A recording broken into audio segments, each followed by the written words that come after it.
Okay, ladies and gentlemen, welcome to the Lokshin podcast. If it's Olam Daimana, Ubaba Sunshine, Newman Trinidad, and today I've got Babundlovu. Babundlovu, salamukela ku Lokshin podcast. Siyalibongela, ngiyakubongela mthana wami. Yeah, Babundlovu kumalumam by the way. Yes, you've forgotten that. Yeah, I'm not forgetting. Yeah, vele angimangali ngoba uligola. Well, Mami, I'm happy to be with you on this podcast. So today I wanted to just say, Imakwe is in the 2026, and for abantu abaningi, I think it's the longest serving group with social group. Like Ibama Chitawakala in the since when Nkasuba was older, Imakwe, I think ngiminyaka esengilayo looking kwazungu Imakwe. So ngiyafisa ukwazi ukuthi abantu bazathini nje uzokutshela abantu nje especially ama-fans ethu emakhukoba ukuthi akare simakwe ikhona and still running more and more. Tell us more about Imakwe, Madam. Fine mzukulu. Yeah, Imakwe will always be there. And Imakwe, as long as we are united, it will always stand. Sizahlala si represent ikasi. There are so many challenges that we face. Sihamba ngoba yazi singabantu abamnyama. That thing it happens siyakubona even kuma teams amakhulu like the likes of Islanders, they are fading up ugcina sokunjani njani, but thina as Ikwe we say no to that. We want progress sisiya phambili. Imakwe ayivaleli umuntu ayithi ukuthi Imakwe ngekabani. I saw yami, it's not mine, but it's for the community. Yeah, because you are the captain of the team, so that's why we try to approach you, Mtalami, so that I want to give a since Imakwe yaqalisa and Doki sustainer, and you as a captain, I know that mama challenges as you are facing. What are the challenges that you are facing, you guys, as Imakukova, as Imakwe? Yeah, my challenges. Yeah, there are so many challenges as we are facing in terms of transport, financially. Okay. Sikhuluma ngendaba zama shooters. Ngoma uniform, I know fine is umanero wakhava. Amfuna ukukhuluma ngakho kuza ngesimanero ukuthi ngama uniform kodwa wakhuluma ama Chinese ama uniform. But kule ndaba ezinje so indaba ze financial because financially kumele sibe thina sibekwazi ukuthi khona siyabhadala uref, we come here we socialize, siyabhadala transport. Akuhanjwa mahara phela ngoba nxa siya away i-transport edingalayo financially siyayidinga. Sila muntu osponsor thina transport wise ukuthi sikhambe siyedlala away. So ama-challenges ethu akhona really aweqiniso, that's transport financially. Financial because i-transport kumele uyibhadalele ukuze uhambe away uyodlala away. If singathola lokho, but then we are used to that, sesikujwayele.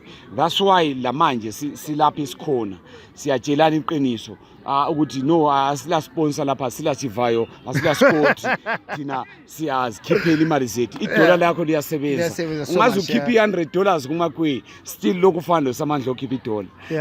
So boss, team ye community. So it's so hard to judge ukuthi ngizawuthi ngikhiphe 100 mina senza khangelela ngathi ngayenza mistake, so samandla okasatshela problem ukuthi I'm telling you skanya because you keep that will kill the team of the community. This is the team of the community. So if ngingakasamandlo averi ngiyadlala umathanda. Ngiyathabela samandlo, ngiyathaba mntana wami. Ngithi so because this is a social soccer and you are committed ngidlile ngubona ngayo to me. You are so committed with every week. Even I think the inform ihlale ezini yakho njalo ubona uwasha inform lana.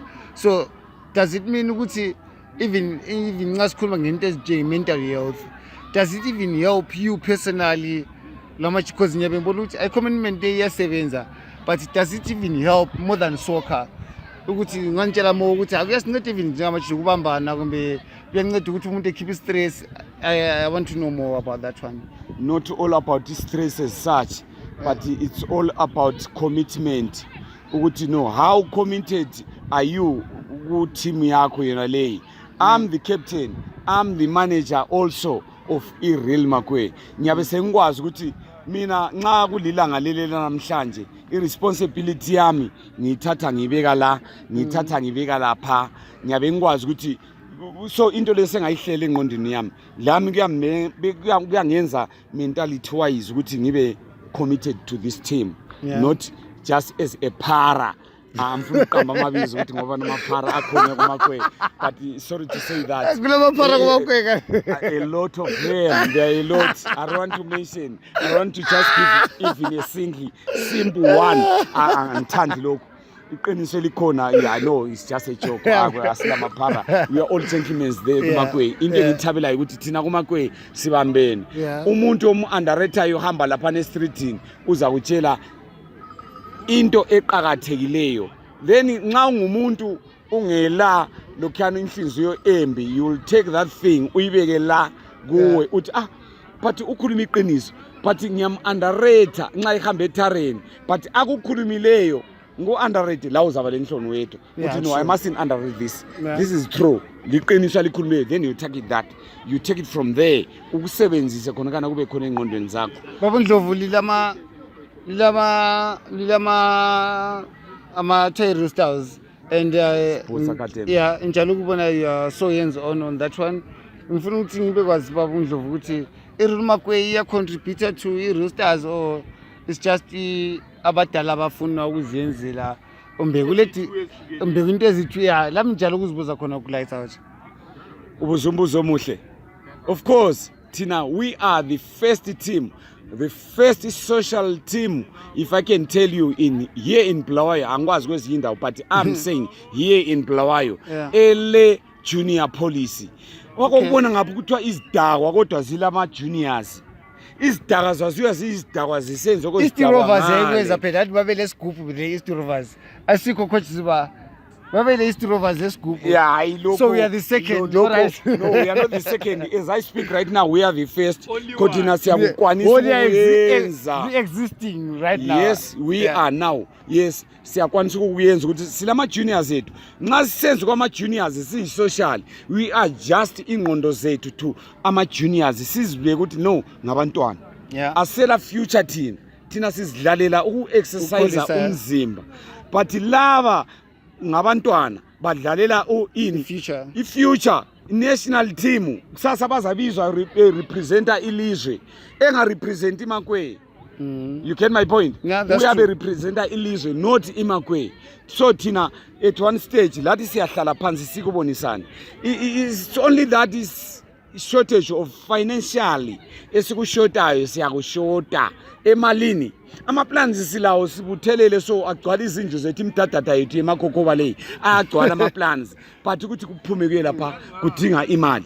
Imali yangikhona asilayo. Yeah, because what yami Samandlo ukuthi since you are saying ukuthi kule Rumakwe then le Roosters, of which Roosters is the future of Rumakwe, are we trying to have the idea ukuthi siba register to Division 3, Division 2 so that i-Roosters lathi sibone njenge-Kwanda Pirates in the near future, or sibone njenge ama-teams angenileyo kare sabo njengabo Bula City, Bula Chiefs, because i-talent lonke esimakhokhoba silalo Samandlo, and I think you are a sports person ngimazi emakhokhoba ukuthi from example kulabo Thanya, kulabo Magugu, kulabo Chakufa, and a lot of players. So what are we doing about those talent? Are we I'm just assuming maybe you're getting something from those kind of players which Makokoba is benefiting, or we are on the process to say sizalungisa lathi ku-11 Street kube le team njenge-Roosters engene ku-Division 3. For mina isifiso sami engazina ukuthi ngithini ngakho. Mfana, you are absolutely right, correct, 100% correct. Siyazama by all means for these youngsters asebephume lapha bengama under 17 sele 18 years ngasa qualify ukuthi adlale la kube le Division 3. But inkinga yethu esihlangana layo ngilokho embuyela financial ukuthi size sithole umuntu ozakuthi sebephumile sesingene ku D3 isifiso silaso wena mina lawe saka sa discuss ngale issue sisonke. You once raised this point, but we raiser lathi kwasokube labanye ababuya yimumva beyi raiser, but inkinga ekhona seyifuna la si register. Uyakwazi lawo indaba yemali yesuper imali no register just in case imali overall mina ngafuna ukutshela ukuthi ngifuna ukutshela ukuthi uregister lapha nalaphana imalini, but overall into engakutshela yona for ukuthi sibe khona ku D3 kusukela ekuqaleni imali le include or referee I mean uhamba transport whatsoever kulezinto zokulimala okuthenga medical box whatsoever singayibeka imali yana si range to 5,000 US. It can afford us umnyaka wonke. But mina ngihlale bakhokhova and I promise you this and I'm telling you this, if 5,000 US dollars is a lot of, it's just like imali encane lights, and I'm telling you this. So mina I'm advocating for this. Sicela makhokhova ule division 3 from Eri Stars ibe division 3. So with the experience of umdala Ndlovu siyacela bakithi siyacela ukuthi ekhasi lethu kumbe whatever eGermany eEngland khona ngapho khona siyacela ukuthi ekhasi lethu kuqalise udivision 3 we Stars Stars Academy qasela khona apho ku11 so that in the near coming 5 years siyabe sile team yoku division 1 or ku Premier League Pirates. Exactly. Angesifile ngogwanda laba amathawuni abancane laba bafike namhlanje ngendaba zebhola sabagcina ngo Ramblers. Team yakho ungabi no hard feelings boy.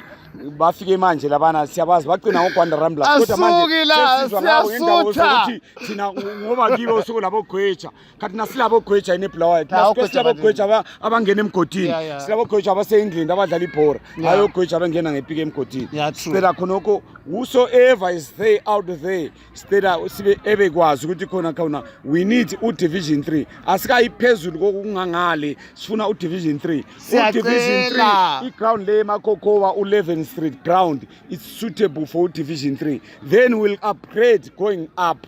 Yes baba awuqaleli lawa ngeke waqala ukuthi uqalele phezulu ngeke umntwana antsho aqala ukhasi kambe usungaqala lokulala wesifazana ngumntwana omncane engaka antsho uqalela angikwazi lokho ukudelete for your information ungikhiphe kuloko antsho uqalela kancane usiya phezulu uthi grade 1 grade 2 grade 3 uzuyefika ku form 6 but for development yeMakhokhova thank you so much Baba Ndlovu that iplay role player ku community siyabonga kakhulu because ama players amaningi amancane liba guide into the right position and the point am why sithi siye ku division 3 ukuthi silama players amaningi eswa producer ku community le and so far singakhangela iPremier League yethu mbe iDivision 1 wonke ama players esilawo wonke asuka la from teenage from Thanya abo Magu abo Nanaza all around the world silama players asuka laba too so into engathi ngifisa ukuthi what if why ngabe lo Nanaza labo Magula khona laba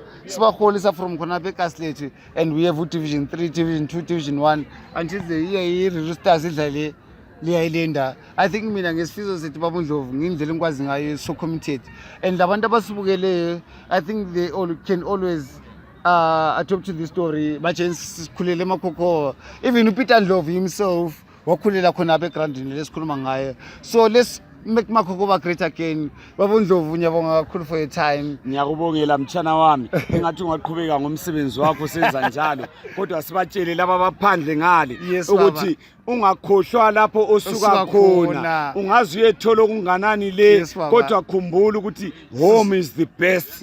Ungasuka ngale uhamba ngePajero uhamba ngeGT6 sukhafula uthi umgero lo okamazayi no kodwa kusasa uza kukhumbula ngoba sizabe sesikukhumbuza. Ngiyakubongela. Before we close, like I would like to say uTeenage made a big impact into this community and angazi ncela ke la thola isikhathi sokubonga but ngesifo sami I think singathola isikhathi sokubonga uTeenage maybe because ukuthi donate for abantwana aba under 14 lama social yethu. Yes baba. So angazi ukuthi what do you want to say to Teenage Academy? Maybe sometimes azange nathola isikhathi sokuthi simbonge from the community. Khonokelo khulumayo is one of the examples ukuthi kazange akhohle abavela khona.